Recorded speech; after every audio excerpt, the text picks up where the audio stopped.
नमस्कार मित्रांनो. समदं घर साफ करून घ्यायले पाहिजे. घर लय दिवसाचं बंद हाय वाटते वहिनी. गजानन घराची अवस्था बघून कावेरीला बोलत होता. हो ना भाऊजी, माया बंद दिवस जाणार आहे हे घर साफ करायले. कावेरी कपाळावर आठ्या पाडत बोलत होती. बरं आवरा बा बिगीन मले. पण घरी जायचं हाय. लय उशीर होईन मले आज घरी जायले. गजानन सुभाषकडे बघत बोलत होता. बैताड हायस का बे लेका तू? काय बी म्हणून राहिला? आता रातच्याले घरी जाणार आहेस का लेका? उद्या पहाट जाय. रातच्याले मस्त कोंबडी कापू. लय मदत झाली बा तुही आम्हाले. सुभाषने त्याचा नकार दर्शवला. नाही बाबा, घरी तर जायलाच लागन आज.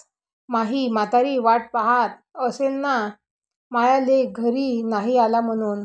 माई म्हातारी समजा गावाले झोपू देणार नाही ना बा. गजानन जोरात हसून बोलत होता. तुया म्हातारीले माहीत आहे का न बे तू माया संगट आला म्हणून? तू माया संग असला की तुया म्हातारीला काय घोर नसते न बे तुया.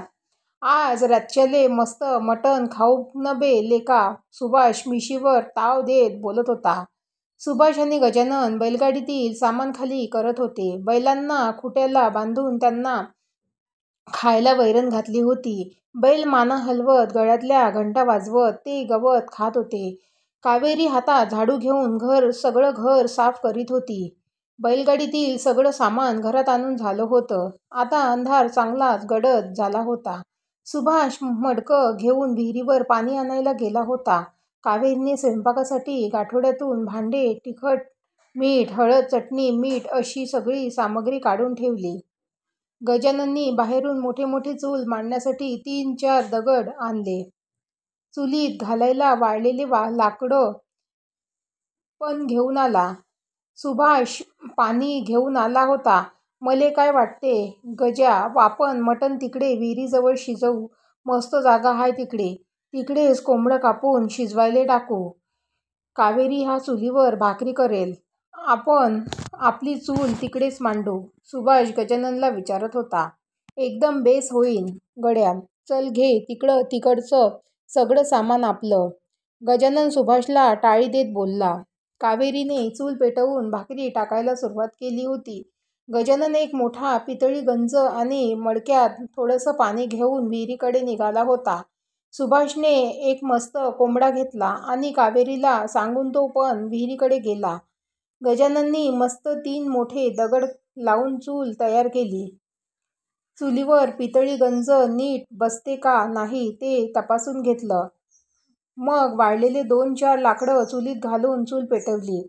सगळीकडे अंधार पसरला होता. सगळीकडे स्मशान शांतता होती. अधूनमधून एखादी टिटवी टिव टिव अशा कर्णकर्कश आवाज करत त्या भयान शांततेला भेदत वातावरणाला अजूनच बैसूर करीत होती. दूर कुठेतरी कोल्हेकुई सुरू होती. अधूनमधून कुत्र्यांचा भुंकण्याचा आवाज येत होता. त्या वाळलेल्या चिंचेच्या झाडावर वटवाघुळी उलट्या लटकून बैसूर आवाज करीत होत्या. काळजात धडकी भरेल असंच गंभीर आणि भीतीदायक वातावरण होतं. चुलीतल्या लाकडाने आता चांगलाच पेट घेतला होता. सुभाषने कोंबडीला कापण्यासाठी एक मोठा सुरा आणला होता. कोंबडीला कापायच्या अगोदर तिला थोडं पाणी पाजलं. मग सुभाषने कोंबडीची मान एका हातात धरली आणि दुसऱ्या हाताने सुरा मानेला लावणार तोच कोंबडा एकदम जोरात बैसूर ओरडला.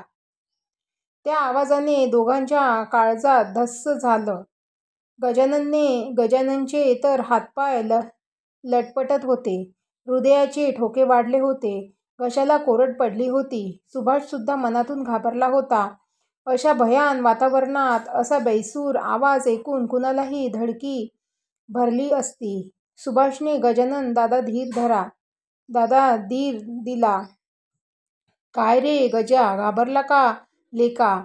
आबे ती कोंबडी चाकूले भिली असेल ना म्हणून तर अशी ओरडली, नाही तर कोंबड्या असे विचित्र आवाज काढतात का लेका? गजानन मात्र चांगलाच घाबरला होता. तो काहीच बोलला नाही. त्याच्या मनात भयंकर विचार येत होते. पण सुभाष सोबत असल्यामुळे त्याला जरा धीर येत होता. सुभाषने धारधार चाकू कोंबड्याच्या गळ्याला लावत त्याचा गळा चिरला. पण कोंबडा अजिबात ओरडला नाही आणि तडफडला सुद्धा नाही. असा विचित्र प्रकार बघून गजानन मात्र खूपच घाबरला होता. आजपर्यंत एवढे कोंबडे कापले होते, पण अशा प्रकार कधीच घडला नव्हता. ह्या सगळ्या हालचाली नैसर्गिक नाहीत याची त्याच्या मनाला खात्री पटली होती. सुभाषने कोंबडीचे बारीक बारीक तुकडे करून घेतले. मग ती कापलेले मांसाचे तुकडे स्वच्छ धुवून घेतले. त्या मांसाच्या तुकड्यात हळद मीठ टाकून ते एका बाजूला ठेवून दिले. चुलीवर ठेवलेलं गंजातील पाणी आता चांगलीच गरम झालं होतं. सुभाषने हळद मीठ लावलेलं मांस त्या गरम पाण्यात शिजवायला टाकून त्याच्यावर झाकण ठेवून दिलं. थोड्या वेळात ते मांस शिजल्याची खात्री करून ते गंज खाली उतरवून घेतला. बस आता भाजी फोडणी देऊन मस्त जेवण करायचं होतं. सुभाषने कांदा लसूण चटणी मीठ तेल सगळं साहित्य एका ताटात घेतलं. पण मसाला आणायचा तो विसरला होता. गजालेका मसाला तर आणायचा विसरलो. कावेरीने मसाला काढून ठेवला होता. थांब, म्या पळत जाऊन घेऊन येतो. तू बस इथेच, असं बोलत सुभाष झपाट्याने निघून गेला. गजानन मात्र आता चांगलाच घाबरला होता. त्याला एकट्याला तिथे राहायची अजिबात इच्छा नव्हती. पण त्याचा नाईलाज झाला. त्याच्या मनाला हुरहुर लागली होती. तेवढ्यात एक टिटवी जोरात टिवटिव टिवटिव टिव असा कर्णकर्कश आवाज करत त्याच्या जवळून गेली. गजानन प्रचंड घाबरला होता. त्याने परत चुलीत लाकडं घालून मोठा जाळ केला. त्या जाळेने आता बऱ्यापैकी उजेड झाला होता. तो चुलीजवळ मांडी घालून बसला. मनातील भीती आता थोडी कमी झाली होती. शेजारच्या गंजाकडे त्याचं लक्ष गेलं. शिजलेल्या मटणाच्या वासाने त्याच्या तोंडाला पाणी सुटलं होतं. गंजावरचे झाकण बाजूला करून गजाननने एक मांसाचा तुकडा खायला म्हणून हातात घेतला. तो मांसाचा तुकडा त्याने तोंडाजवळ नेला तर पूर्ण हात ओला झाल्याचा त्याला भास झाला. आता कशाने ओला झाला हे बघण्यासाठी त्याने चुलीच्या जाळ्याच्या उजेडाजवळ हात नेला तर त्याचा पूर्ण हात रक्ताने माखला होता. हातातील मांसाच्या तुकड्यातून रक्ताची धार लागली होती.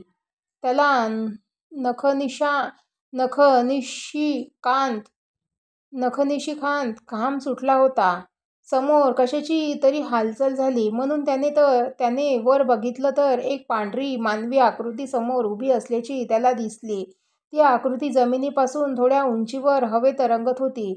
हे दृश्य बघून गजाननच्या घशाला कोरड पडली. काळजाचे ठोके जोरात वाढले. ती आकृती हळूहळू त्याच्या दिशेने पुढे सरकत होती. गजानन बसल्या जागीच मागे मागे सरकत होता. ती आकृती गजाच्या एकदम समोर आली. गजानन जीव वाचविण्यासाठी धडपड करत होता. पण कोणीतरी त्याच्या हातपाय घट्ट आवळून धरले होते. त्या आकृतीने एकदम जोरात त्याच्या अंगावर झडप घातली आणि गजाननने प्राणतिडकेने एक मोठी आरोही ठोकली.